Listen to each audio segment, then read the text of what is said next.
So 50 Cent versus T.I. We all know Versus hasn't been lit for a long time, right? However, I guess they're trying to make a comeback since they sold it to some Clears or some Africans or something. I don't know. Anyways, T.I. and 50 was set at least to make it seem like they were going to challenge for a Versus. T.I. came out on a podcast randomly and said if he ever do a Versus that he want to do one with 50 Cent. 50 Cent immediately took to his Instagram to troll T.I. and say, I would never do a Versus with a snitch. Now, everybody laughed, slapped five, slapped knees, and was like, oh my God, it's so funny because he really is a snitch.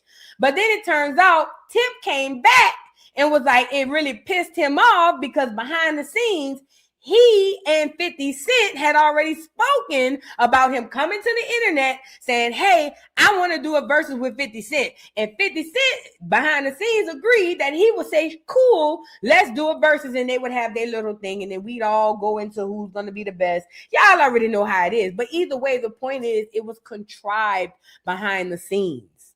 Now, once 50 Cent start trolling on Tip, calling him a snitch and all that type of stuff, Tip didn't too particularly like that. So he came back on another podcast and exposed the fact that they set this thing up. And 50 reneged. Let's get into a little bit. We went into more detail at the Dollhouse. I just posted that video. I mean, it just went up. The live was yesterday, so y'all can check that out. But anyway, let's get into Tip, talk about how 50 reneged on a deal that they had behind the scenes. And remember, I told y'all, don't believe the shit y'all be seeing on the internet.